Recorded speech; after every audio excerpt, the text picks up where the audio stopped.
is, I was just wondering, does the notion of pressure upon you, has that grown, increased as the movement has grown in stature? Do you feel any sort of weight of responsibility for, there's a lot of what do you expect us to do? These sort of questions come up time and time again, and I just wonder how that affects you personally.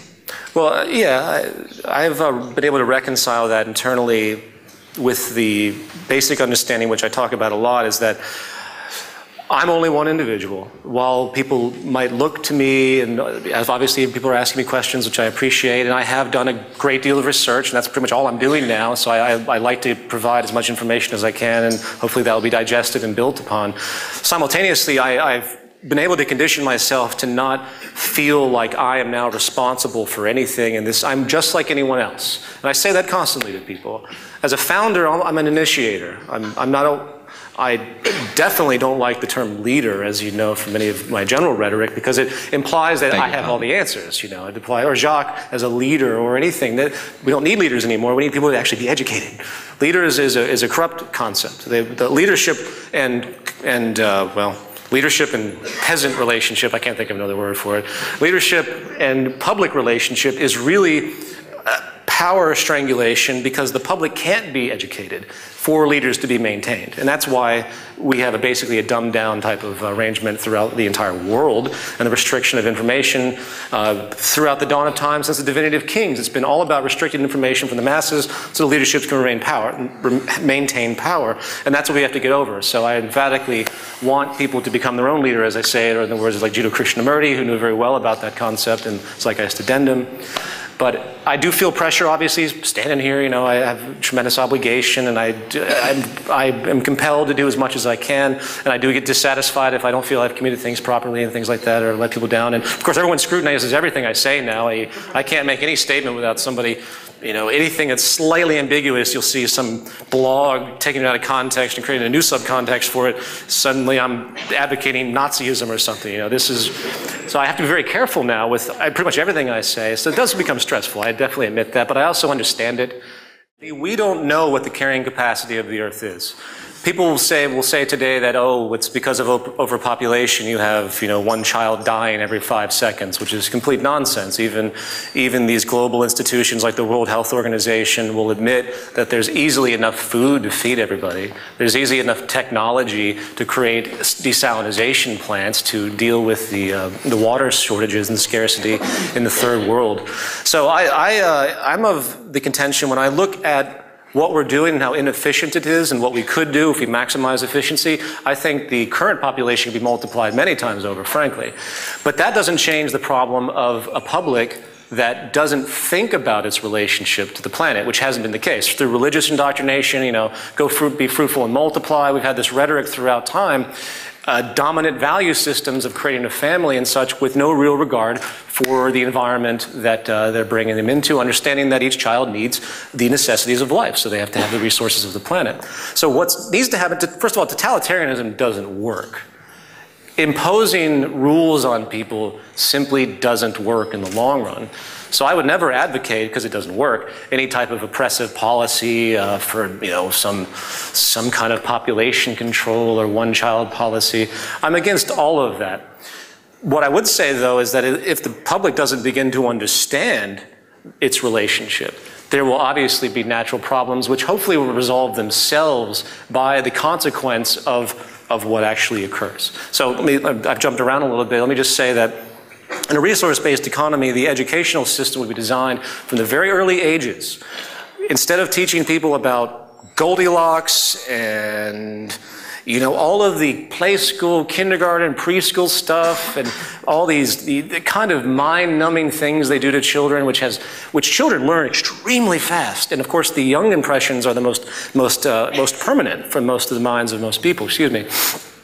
You would teach them about their relationship to the planet. You would teach them how to grow food. That's the first thing you do with kids that are old enough to understand it. You teach them what actually creates their life. You teach them about social relations. You teach them about how to live in a society and what it means and what the relationship is to the planet. So when they grow up, they might say to themselves, well, I think I might have a child now. Is the Earth prepared? Is my region prepared? Am I able to support this child? What is the current state of the planet? Is there reason to suspect that maybe the carrying capacity of the Earth can't handle any more people in the distant future?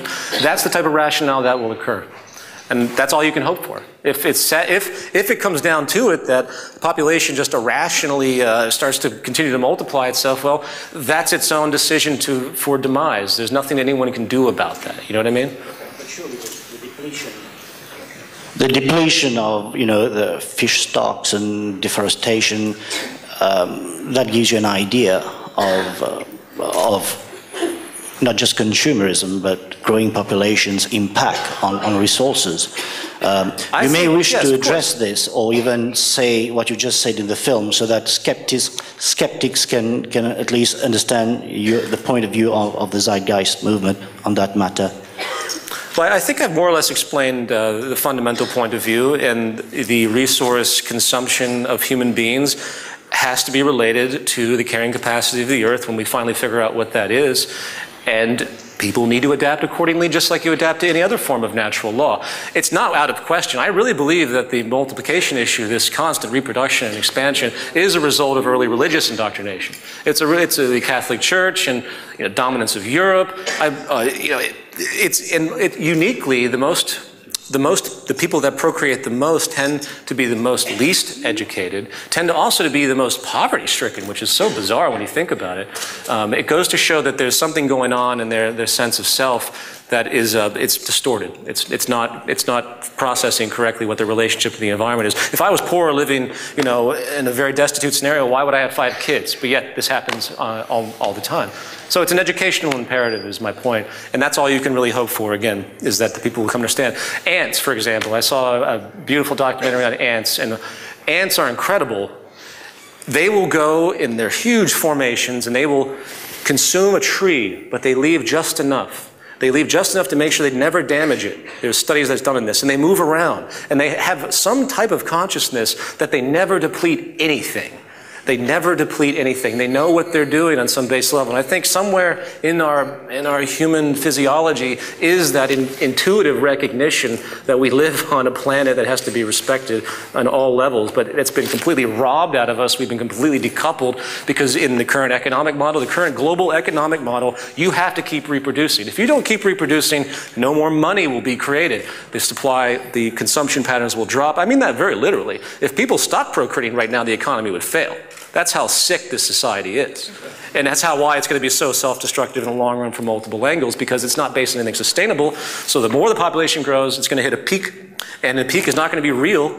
It's going to be because the system can't supply anything else. It's not going to work anymore. And the saddest thing that I don't want to see, I don't want to see ever, and sadly I think it might happen anyway, but it probably won't happen in my lifetime, is a depopulation because of a lack of resources. It's not going to be the New World Order. Just have to throw that out there, because I'm so sick of the New World Order shit, but that's an aside. It's going to be because the system can't support the people naturally based on the way it's organized. That's the fear. And that's the worst aspect of this entire thing. It's bad enough that we have the death and starvation on a daily basis already. We already have mass starvation with 1 billion people, and yet everyone sort of looks a blind eye to it, like, oh, that's just the way it is. Da, da, da, da. Wait till it hits 2 billion, 3 billion, 4 billion. That's going to be really grotesque, and hopefully, if anything that will change people's minds about what's happening, something like that will, as sad as that is. Again, I don't want any of that to happen, but that's the pace, that's the trend that's emerging right now with this total systemic collapse.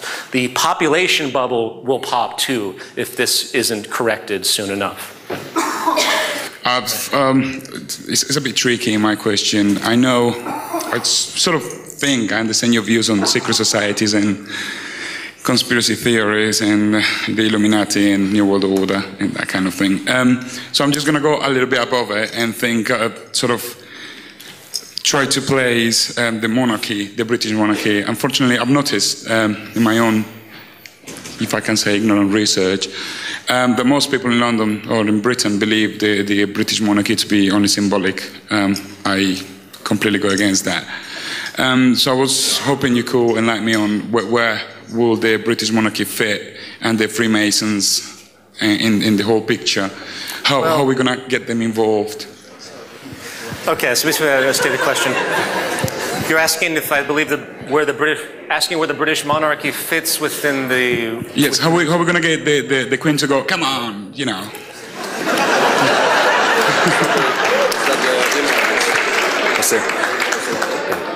I'm not quite sure how to answer that question. I'm not really up to speed with such issues, to be perfectly honest with you. Especially, I really know nothing about the British monarchy and any kind of general... There's some guys appear on the notes, and they're quite rich. Sure. They got palace just down the road from me. Yes, yes.